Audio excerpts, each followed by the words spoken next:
আসসালামু আলাইকুম ওৰহমাতুল্লাহি ওবাৰাকাতু। আপোনালোকৰ ওপৰত আল্লাহৰ ৰহমত বৰকত আৰু শান্তি বৰ্ষিত হওক। আউযুবিল্লাহি মিনাশ শাইতানিৰ ৰাজিম। বিসমিল্লাহিৰ ৰাহমানিৰ ৰাহিম। খেদাখোৱা শয়তানৰ প্ৰচলনিৰ পৰা আল্লাহ তুমি আমাক ৰক্ষা কৰা। পৰম কৰুণা পৰম দয়ালু আল্লাহ তাআলাৰ নামত আৰম্ভ কৰোঁ। আজি মোৰ মৰমৰ আম্মাই লিখা গজলটো পৰৱৰ্তী অংশ পঢ়ি শুনাব খুজিছোঁ। আশা কৰোঁ আপোনালোকে শুনি ভাল লাগিব। মোৰ আমাৰ কাৰণে দোৱা কৰিব আপোনালোকে। মোৰ আমার নাম মোসাম্মদ ফাতেমা বেগম সাহেবা। আল্লাহ আলিমুল গায়ব রাহমানুর রাহিম। কাহার নাম হইবে কিয়ামতের দিন। রোজা নামাজ হজ জাকাত আমল কর। সময় থাকিতে সবে মুর্শিদেকে ধর।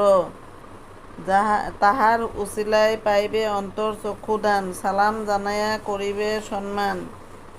নবীজির সুন্নত যারা করিবে না দায়। ফরজ নফল তখন আল্লাহর কাছে যায়। সাফায়াত নূর মোহাম্মদ চান্দ দরুদ পড়ো। জিকিৰ কৰিয়া আল্লাহক ভয় কৰোঁ। আজি এইখিনিলৈকে থাকিল, বাকীখিনি কালি ক'ম বাৰু। ভিডিঅ'টো ভাল লাগিলে আপোনালোকে লাইক শ্বেয়াৰ আৰু ছাবস্ক্ৰাইব কৰিব নাপাহৰিব। আজিলৈ আহোঁ।